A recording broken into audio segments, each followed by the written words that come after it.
Olá, graça e paz da parte do Senhor Jesus Cristo, nesse dia de hoje, nesse sábado.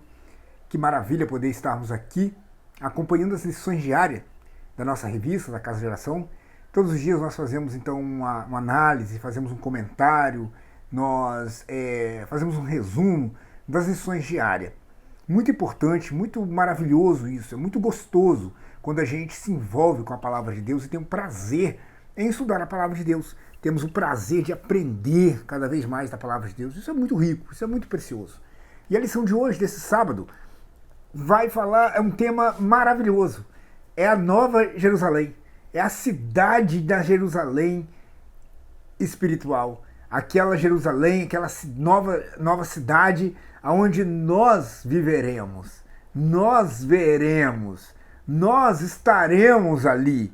Então vamos analisar isso. Uma coisa maravilhosa essa lição de hoje em Apocalipse, capítulo 22, do versículo 1 ao versículo 5. E o título da nossa lição de hoje é Para a Cura das Nações. É o título, Para a Cura das Nações. Então nós vamos ver que ali vai ter algo, vai ter uma coisa significativo, importantíssimo, que vai servir exatamente para isso, a cura das nações. A cura de quê? O pecado. O pecado, a desobediência, vamos ler, a maldição do pecado. E o homem vai estar curado disso, curado do mal, curado do diabo. O homem estará curado exatamente disso, da consequência do pecado que leva ao inferno. Vamos estar lendo aqui, Apocalipse capítulo 22. E mostrou-me o rio puro da água da vida, claro como cristal, que procedia do trono de Deus e do Cordeiro. No meio da praça, de uma e de outra banda do rio, estava a árvore da vida, que produz 12 frutos, dando seu fruto de mês em mês, e as folhas da árvore são para a saúde das nações. E ali nunca mais haverá maldição contra alguém. E nela estará o trono de Deus e do Cordeiro, e os seus servos o servirão. E verão o seu rosto, e na sua testa estará o seu nome. E ali não haverá mais noite, e não necessitarão de lâmpada nem de luz do sol, porque o Senhor Deus os alumia, e reinarão para todo sempre. No nome do Senhor Jesus. Que maravilha, que leitura maravilhosa, que leitura preciosa. Eu não tenho palavras para poder expressar o quão importante e maravilhoso será esse momento.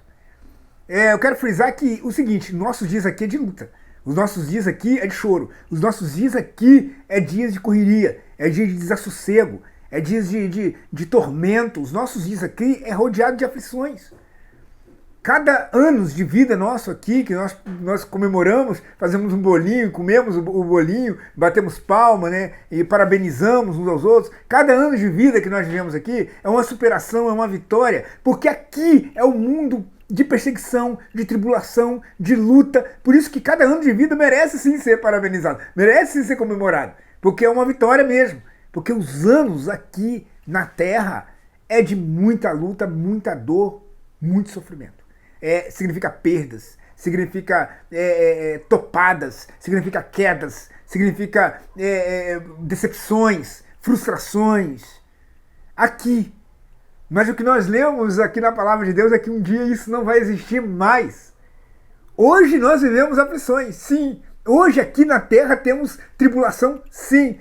Mas pela nossa leitura aqui na Palavra de Deus, vemos que vai haver um dia em que haverá uma cidade. E cidade essa que nós estaremos lá. Cidade essa que nós estaremos ali. Olha, quero destacar aqui um ponto. Mark Nair, ele ensinou o seguinte, que não é para confundir a Jerusalém terrena da Jerusalém celestial. Dizer que não é para confundir isso. E que novos céus e nova terra será aqui, no milênio, quando Deus prendeu o diabo, não tem Satanás mais, não tem o pecado mais, e Deus, então, o Senhor Jesus será o governante mundial aqui na terra. Mas o que eu quero dizer é que, independente da nova Jerusalém, dos novos céus, nova terra ser aqui, nós reinaremos com Cristo. Isso aí você tem que entender. A igreja vai reinar com Cristo. A igreja estará presente. Independente se novos céus, nova terra vai ser aqui na Terra, o milênio, nós estaremos presentes nesse governo milenar de Cristo. Nós estaremos presentes, nós estaremos junto de Cristo. O que eu quero que você entenda é que não é uma coisa à parte, separada do crente. Não é uma coisa separada da igreja. Pelo contrário, nós reinaremos com Cristo. Nós estaremos junto com Cristo. Nós temos que entender isso, que a igreja vai participar do novo céus, nova terra. A igreja vai estar junto, porque a igreja vai reinar com Cristo.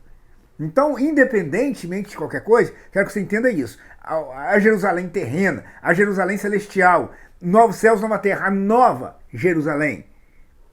A igreja vai presenciar tudo isso que nós vemos aqui. Nós vamos presenciar tudo isso. Nós vamos estar presentes. Então vamos meditar aqui em alguns pontos. No versículo 1, nós já lemos o seguinte ali. Lemos sobre a água do rio da vida. Olha que coisa esplêndida. Por quê? Isso é o símbolo da vida eterna. É o símbolo da vida eterna. A água da vida é aquela referência que Jesus fez lá em João capítulo 4, a mulher samaritana. Vemos que existe uma ligação plena em ter a vida eterna, em herdar a vida eterna com Deus. E quando nós formos para o céu, e quando nós estivermos com Cristo, reinando com Ele, vamos ver que vai ter o rio da água da vida, simbolizando a vida eterna que teremos com Deus, eternamente. Eternamente, imagina, nunca ter fim, imagina nunca acabar. Você vai estar com Cristo e não vai ter fim nunca isso. Isso vai ser eternamente com Deus. Isso é a vida eterna com Deus. E aqui lemos o versículo 1, mostrou o rio puro da água da vida, claro como cristal. E ele vinha da onde? Ele brotava da onde? Da onde que ele vinha? Do trono de Deus. Do trono de Deus e do Cordeiro. Então vemos esse versículo 1 aqui, o rio da vida, claro como cristal. É muito diferente do rio Itapemirim, em Cachoeiro. Muito diferente do rio Tietê, né? Do Tietê lá em São Paulo. Eu passei em frente ao Tietê, realmente a gente fica admirado, né? De ver a poluição, de ver aquelas bolhas, ver a poluição, o efeito da poluição. E não é igual a esses rios. Aqui onde eu moro, em Vila Velha, o rio Jucu, aqui que corta Vila Velha ali, né? Então, nem se compara com esses rios aqui da Terra. Nem se compara com os rios aqui desse mundo. Porque o Rio Norte, lá em Rio é o Rio Norte, né? Nem se compara com esses rios poluídos, esses rios, alguns já com menos vazão d'água. Nem se compara. Porque os rios da Terra são rios da Terra, né? Rios daqui. Agora, no céu, o rio não tem poluição. Porque o rio da vida, a água da vida, brota do trono de Deus. E o que poluição tem do que brota do trono de Deus? Algo que nasce ali do trono de Deus do Cordeiro. Que poluição vai ter? Tudo que vem de Deus jamais tem poluição. Tudo que vem de Deus jamais tem mortandade. Tudo que vem de Deus jamais tem algo que faça mais mal, algo que transmite doença. O rio brota do trono de Deus. E tudo que vem de Deus jamais vem para contaminar o homem, para prejudicar o homem. Mas tudo que vem do mundo, aí é um problema. Do mundo origina o pecado. O pecado, uma vez concebida, gera morte. Tiago explicou isso. Então vemos que, diferentemente do sistema mundano, por que eu estou falando isso? Por que eu faço questão de citar isso? Que o rio da vida brotava de Deus. Aí eu estou fazendo uma ligação. Tudo que vem de Deus, não só o rio da vida, tudo que brota do trono de Deus é vida, é bênção, é construtivo, é edificante. Tudo que brota de Deus é bênção, é maravilha, é coisa preciosa. Agora, tudo que vem do mundo, não. Por que eu estou dizendo isso? Porque a nossa lição, domingo, vai falar do confronto. O confronto entre o mundo, o sistema mundano, o confronto entre o mundo governado pelo espírito que por detrás de política, por detrás do homem, por detrás de muitas coisas, lá nos bastidores, quem está ditando as paradas é Satanás, tá? Eu quero deixar isso claro para você. Lá em 1 João, primeira epístola do apóstolo João, eu vou ler aqui, o capítulo 5, diz bem assim, o versículo número 19. Sabemos que somos de Deus. Ó que benção. Pertencemos a Deus, porque cremos no Senhor Jesus e nos arrependemos dos nossos pecados. Sabemos que somos de Deus e que todo o mundo está no maligno. Olha aqui, 1 João 5, verso 19. Aqui, nesse versículo, está falando exatamente desse sistema mundano, esse sistema pecaminoso que contraria a palavra de Deus, desmente a palavra de Deus, faz tudo contrário do que Deus quer. Esse sistema corrompido e corrupto, esse sistema pervertido do mundo. Vemos aqui que por detrás dos bastidores, você sabe quem está ditando as regras? Por detrás dos bastidores, você sabe quem é que está fazendo as coisas acontecer? 1 João 5,19 falou, o mundo está no maligno. O mundo está debaixo. Tem traduções que falam o mundo jaz no maligno, né? O mundo está debaixo do controle dele. Então por isso que o sistema mundano sempre vai combater a palavra, sempre vai combater a Bíblia. O sistema mundano sempre vai bater de frente com a igreja, sempre. E no domingo nós vamos estudar isso aqui, né? No dia 25, confronto entre o mundo e o evangelho. Por que esse confronto? Porque o sistema do mundo, ele tende sempre a querer medir força com a palavra de Deus. E quando Deus fala, ó, isso não pode, o sistema do mundo fala, ó, isso pode sim. Quando a Bíblia fala, ó, isso é proibido, o sistema do mundo fala, ó, tem nada a ver não. Isso aí é mentira, não é proibido não. Quando Deus fala, olha, o caminho certo é o caminho direito. Aí vem o mundo e fala, ó, o caminho esquerdo também é caminho certo, tá bom? Não é só caminho direito, não. Então o sistema do mundo sempre vem desmentindo a Bíblia, sempre vem batendo de frente, sempre. Ele não vem confirmando a Bíblia, ele não vem dando força à lei, à palavra de Deus, aos mandamentos de Deus. Não, o sistema do mundo sempre vem batendo contra, batendo de frente, desafiando. O sistema do mundo sempre vem desmentindo aquilo que Deus fala, falando que é mentira, que não é assim não. Que isso é radicalismo, que isso é errado, isso é ideia, isso é religiosidade. Mas aí você entende que por que o mundo age assim? Por que o mundo trabalha desse jeito? Porque nós somos de Deus, mas todo o mundo está controlado por quem? Está agindo motivado por quem? Todo mundo está agindo, fazendo as coisas, se comportando de acordo com o ritmo de quem? Segundo a música que Satanás toca. Satanás toca a música e o mundo dança. Satanás toca o ritmo e quando ele toca o ritmo, o sisteminha mundano dança. E esse que é a questão. O mundo quer que o crente dança também esse ritmo. Satanás toca a música, o mundo dança e o mundo olha para nós, a igreja, e fala, o quê? Vocês também têm que dançar a música que Satanás está tocando. Você também tem que dançar o ritmo. Você não pode caminhar num ritmo diferente, senão vocês vão estar cometendo crime, senão vocês vão estar errados, senão vocês vão...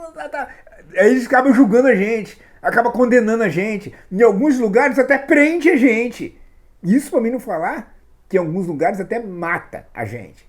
Porque o sistema do mundo é um confronto contra Cristo. Então é onde eu estou dizendo, de Deus brota o rio da vida, de Deus brota vida, de Deus brota saúde, de Deus brota felicidade, alegria, de Deus brota realização, de Deus brota salvação, de Deus brota coisa boa, só coisa boa. E do mundo brota o quê? Bomba atômica. Olha que legal! Bomba atômica vem de Deus? É Deus que mandou construir? Do mundo vem o quê? Guerra, metralhadora, .50, calibre .50. É Deus que mandou construir .50. O sistema do mundo, ele age de um jeito egoísta, age de um jeito materialista. O sistema do mundo age de uma forma tão grotesca, tão aterrorizante, que do mundo não brota vida, do mundo não brota bênção, do mundo não brota coisa boa, do mundo brota morte, do mundo brota ruínas, do mundo brota frustrações, depressão, do mundo brota o quê? Coisas ruins. coisas maléficas, coisas maliciosas, coisas ruins. Então por isso que há uma grande divergência. E aí eu quero dizer para tu, quero falar de coração mesmo. Creia somente no que a palavra de Deus fala e não no que o mundo prega. Creia somente no que Deus, pela sua palavra, afirma. Creia somente nas afirmações do Senhor e não no que o mundo manda, não no que o mundo diz. Não, porque o mundo está dançando um disco que quem colocou esse disco para tocar é Satanás. Então nós temos que andar em outro ritmo, nós temos que nos mover em outro ritmo, e é o ritmo de Deus, porque de Deus só brota água da vida. E o que eu disse que significa água da vida? Vida eterna. De Deus vem o quê? Vida eterna. Vamos lá, vamos prosseguir, porque o tempo passa, e se a gente ficar mergulhado só aqui, dá aí um tempo e a gente não fala a lição. Versículo 2. No meio da sua praça, de uma e da outra banda do rio, estava a árvore da vida. Olha a árvore da vida aqui, uma menção à árvore da vida. Lembra lá do jardim do Éden? A árvore do conhecimento do bem e do mal? O homem comeu desse fruto quando Eva comeu e deu a Adão, e Adão também comeu. E ali veio o pecado por causa da desobediência. Deus falou, não coma desse fruto. E o ser humano temou, desobedeceu, porque nós somos desobedientes. Nós amamos ser teimosos. E tudo que Deus fala para fazer, a gente quer fazer o contrário. Tudo que Deus fala, ó, não peque, a gente quer pecar. Olha, não cometa tal atitude, nós queremos cometer tal atitude. Não faça assim, nós queremos fazer assim. Tudo que Deus fala, a gente quer fazer o contrário. Tá? Parece a nossa natureza isso. Então, Eva, Deus falou, não coma. Ela pegou e comeu. Deu para Adão, Adão pegou e comeu. E a partir desse momento veio o quê? Pecado. E a consequência do pecado? A maldição, a condenação. Resultado da desobediência, inferno para os transgressores. Inferno, perdição eterna para quem desobedece à lei de Deus, para quem desobedece à ordem de Deus. A menos que algum inocente pague a sua culpa. A menos que algum inocente morra pela sua desobediência. Aí o que fazia lá no Velho Testamento? Tinha que matar um novilho, tinha que matar uma ovelha, tinha que matar um cordeiro. Né? Aí a morte, o sangue derramado desse animal e ele sendo queimado, o holocausto, aí então apaziguava a ira de Deus sobre a nossa desobediência, por causa do nosso pecado. Mas um inocente tinha que morrer por causa da nossa desobediência. E assim foi até a vinda de Cristo. E Cristo então morreu por nós. E todo aquele que crê no Senhor Jesus tem a vida eterna, tem a salvação. É perdoado da desobediência, é perdoado a sua transgressão. Mas lá no jardim houve a desobediência. E quando veio a desobediência, o Senhor Deus então fez o quê? Falou assim, agora deixa eu proteger o homem para não comer da árvore da vida. Porque se ele comer a árvore da vida, também ele vai viver eternamente. E aí já não era a vontade de Deus isso. Então o que aconteceu? O homem então foi proibido de chegar perto dessa árvore da vida. E vamos ler aqui, estamos lendo aqui no versículo 2, que lá no meio da praça. Que praça é essa? A praça da cidade de Nova Jerusalém. Essa praça que não vai ser bancos de madeira, essa praça que não vai ser pobre, feia, quebrada, arruinada, no escuro, com as lâmpadas da iluminação da praça queimada. Não, a praça da cidade de Nova Jerusalém. Olha, imagina isso. Nós vamos viver num lugar cuja praça é de ouro, os bancos são de ouro, tá? Nós vamos morar numa praça que o piso dela não é porcelanato, não. O piso dela não é cerâmica barata, não. O piso dela é cristal, é pedra preciosa. O piso, o chão dela é forrado com pedras preciosas, banco de ouro, muros de cristais. A cidade que nós vamos morar, ela é preciosa, incomparável. E na Nova Jerusalém, na praça, no meio da praça, está falando que tinha o quê? A árvore da vida. Olha a árvore da vida aí. Olha ali, ela presente ali. Que coisa preciosa, que coisa maravilhosa. Mostrando que aquilo que o homem foi punido, foi afastado, aqui o homem vai ter acesso. Porque ele vai estar perto dela, ele vai ver ela. E aqui está escrito que produz 12 frutos. 12 frutos. Imagina uma árvore produzindo 12 frutos. Onde já se viu isso? Nós vemos um pé de manga produzindo manga. Nós acostumamos olhar a macieira produzindo maçã. Nós acostumamos olhar ali o pé de laranja produzindo laranja só. E não um pé de laranja produzindo jabuticaba, manga, goiaba ao mesmo tempo. Não tem como, né? Mas lá na cidade da Nova Jerusalém, lá sim, na Nova Jerusalém, vai ter uma árvore diferente de tudo que você já viu. Uma árvore que ela produz 12 frutos. 12 frutos diferentes. Uma única árvore. Por quê? Aqui, nada aqui se compara ao que existe lá. E prossegue. E ela vai produzir todo mês, tá? Todo mês. Todo mês. Tá falando aqui. Dando seu fruto de mês em mês. Não vai parar, não. O fruto vai ser constante. E tá escrito assim: as folhas da árvore são para a saúde das nações. Aí tá o título da lição de hoje. Em algumas traduções fala que as folhas dessa árvore é para a cura das nações. Então aí eu pergunto, já que o título da nossa lição é isso, né? Para a cura das nações. Vamos analisar. Tem como ter doença? Tem como ter enfermidade? Tem como haver mal numa cidade cuja árvore, as folhas, é para cura? Tem como haver mal nessa cidade? Aí que a gente tem que entender o seguinte: não significa então que vai ter doença. Não significa então que vai ter moléstia, que vai ter enfermidades. Não, não, não. Mas aqui está querendo dizer o seguinte: exatamente por isso que não vai ter. Porque a cura das nações está aqui. As folhas dessa árvore. Irmãos, eu quero relatar o seguinte para você. Hoje, a cura da maldição do pecado, vamos ver agora nos próximos versículos, quando fala de maldição, que não haverá maldição. A cura hoje da maldição do pecado não é a folha de uma árvore, mas hoje a cura é Cristo. É o Senhor Jesus, que morreu na cruz do Calvário, que derramou seu sangue ali, verteu seu sangue, dando a vida por nós. E aquele que crê nele tem a vida eterna. Aquele que crê nele tem a salvação. Tem que se arrepender dos seus pecados, se arrepender da sua desobediência, da sua transgressão, reconhecer que é culpado, reconhecer que é pecador, e se arrepender desse pecado e crer no Senhor Jesus. Aceitar ele como Senhor e Salvador. Quando você faz isso, o problema do teu mal, a tua enfermidade, a tua doença do pecado é curado. Você é purificado nesse momento. Nesse momento você recebe a cura espiritual e você é sarado espiritualmente. E eu não estou falando de físico, porque o físico você pode seguir com dores nas costas, você pode seguir durante sua vida com dor de cabeça, você pode prosseguir às vezes com dor no braço, mas ciente que você já tem a salvação. E se você partir desse mundo de um dia para o outro, se você partir daqui, você é salvo. É isso que importa. E não ter o braço bom, as costas boas sem estar doendo, e ir pro inferno com as costas boas. Adianta? Ir pro inferno com os olhos bons. Adianta? Então não é vantagem nenhuma. O que eu quero dizer é que a cura mais especial, a cura fundamental é a espiritual, a cura da alma.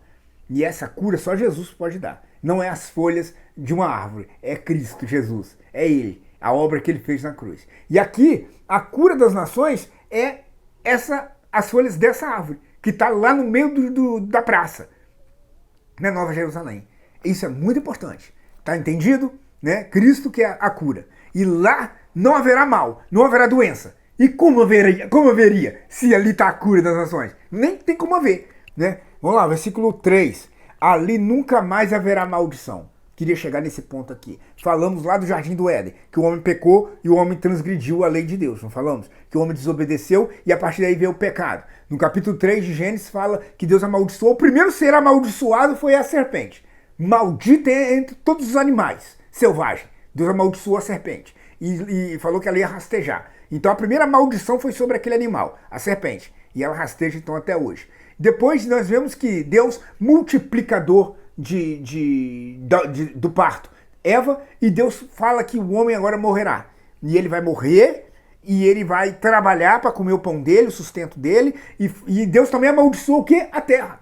Cardos e abrolhos, espinhos surgiram da terra. O Senhor Deus também amaldiçoou a terra. Viu que a maldição é consequência do pecado? Tá dando para perceber? Deus então amaldiçoa a serpente, amaldiçoa a terra, fala que o homem vai voltar ao pó, e até ele voltar ao pó, ele vai ter que comer do suor do rosto dele. Você vê Deus então lançando maldição. E aí que tá, a consequência do pecado é a maldição. E por causa dessa maldição ele vai para o inferno. Por estar em desacordo com Deus, ele vai para o inferno. Mas vemos que Cristo, mais uma vez nós falamos de Cristo aí, repetindo de novo, Cristo é a cura das nossas almas, a cura contra a maldição.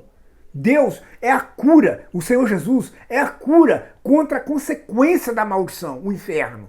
E o Senhor Jesus então vem para quê? Para morrer na cruz. E aquele que crê nele, aquele que aceitar ele como Salvador, não está mais sujeito à maldição do pecado. Não está mais sujeito à condenação do inferno, à consequência da desobediência. Mas crendo em Cristo, aceitando Cristo, ele então é perdoado da sua transgressão. Ele então recebe o perdão de Deus. E recebendo esse perdão, agora ele é uma nova criatura e ele vai morar no céu. Ele vai morar no céu e vai ver esse rio cristalino que nós lemos aqui. Vai ver esse rio da vida. E vai ver essa árvore da vida que nós lemos aqui. Ele vai ver esses 12 frutos que ela vai produzir. Ele vai estar nessa praça de ouro. Ele vai estar nesses banquinhos de ouro, nessa praça de pedras preciosas. Ele vai estar lá. Então vemos aqui que ali nunca mais haverá maldição. Porque o Senhor Jesus resolveu o problema da maldição, morrendo na cruz. E aquele que crê nele está liberto da maldição. Está liberto mesmo da maldição. Não vai mais para o inferno. Não vai mais. Está salvo. Está salvo. Tem a vida eterna e acabou. Tem a salvação. Não haverá mais maldição contra alguém. E nela estará o trono de Deus e do Cordeiro. E os seus servos o servirão. Estou falando, a igreja vai estar lá, presente. A igreja estará com Cristo. Jesus falou isso lá em Mateus 22, versículo 30. Lembra quando eles questionaram a ressurreição? E de quem vai ser a mulher que morreu, 7 maridos, e ela vai ser de quem? De qual dos 7? E Jesus falou que no céu não se casam e nem dão-se em casamento. Mas Jesus disse que serão como anjos. Mateus 22, verso 30. Então vemos ali que vamos servir a Deus, louvando, adorando, iremos exaltar Ele, engrandecer Ele, enaltecer o nome dEle, iremos adorá-lo, iremos servi-lo. Está aqui no versículo 3, e os seus servos o servirão. Nós estaremos ali servindo o Cristo, o Cordeiro. Estaremos ali como anjos, adorando, servindo Ele, exaltando Ele. E Ele é merecedor. E como é, né? Providenciou a nossa salvação, proveu a vida eterna para aquele que crê nele, e o mínimo que nós podemos fazer é o quê? Adorá-lo, servi-lo eternamente, né? Exaltar o nome dele, glorificar ele eternamente, servindo ele. É o mínimo que nós podemos fazer. Versículo 4. E verão o seu rosto. Veremos o rosto do Senhor Jesus. Veremos o rosto dele. Oh, aleluia, verei o seu rosto, veremos o rosto dele, verei a Jesus como ele é. Vamos ver o Senhor como ele é, vamos ver o rosto dele, o rosto daquele que nos amou. E como que é o rosto formoso dele, hein? Como um rosto belo, lindo, espetacular, perfeito. Como é o rosto, vamos ver o rosto dele. O rosto do Cristo que nos amou. Que maravilha, que maravilha. Vamos ver face a face. Face a face o veremos. Versículo 4 garantiu isso. O verso 4 está garantindo isso. Que vamos ver o rosto dele. E na sua testa estará o seu nome. E ali não haverá mais noite. Não necessitarão de lâmpada nem de luz do sol. Porque o Senhor Deus os alumia e reinarão para todo sempre. Reinarão para todo sempre. Preste atenção nisso. Preste atenção nisso, reinarão para todo sempre. Mais uma vez eu falo da igreja. A igreja vai reinar com Cristo. Apocalipse 20, verso 4. Vai reinar com Cristo no milênio. Nós reinaremos com Cristo. Quer dizer que nós vamos ver tudo isso que lemos aqui. Nós vamos presenciar tudo isso que nós lemos aqui. Nós vamos estar com Cristo. Nós vamos estar com Ele e vamos ver tudo, presenciar tudo. Vamos ver a face dele, vamos louvar Ele, vamos poder tocá-lo, vamos adorá-lo. Vamos ver a árvore da vida, vamos ver o rio da água da vida que brota do trono de Deus. Olha, vou encerrar aqui a nossa lição dizendo o seguinte. Se caso alguém que ainda está vendo esse vídeo, que ainda não se decidiu, ainda não se converteu, ainda não se entregou ao Senhor Jesus, você não sabe o que você está perdendo. Porque o contrário disso tudo que nós vemos aqui é fogo e enxofre. O contrário de tudo que você leu aqui agora, em Apocalipse 22, do rio da vida, da árvore da vida, da praça, da cidade celestial, tudo que nós lemos aqui, quando falamos ali que não vai necessitar de lâmpada, não vai necessitar de luz solar, que Deus vai iluminar, tudo que nós lemos aqui, você só vai presenciar isso se você crer no Senhor Jesus. Que se você não aceitar o Senhor Jesus, é o contrário disso. É lago de fogo. Fogo e enxofre. Fogo eterno. O contrário do que você leu aqui é inferno. Portanto, creia no Senhor Jesus. Aceite o Senhor Jesus como Salvador enquanto há tempo. Não deixe para amanhã, porque amanhã pode ser tarde demais. Creia no Senhor Jesus hoje, agora, aceite Ele como seu Salvador, e você vai ver e presenciar tudo isso que nós vemos aqui. Que Deus te abençoe no nome do Senhor Jesus. Amém.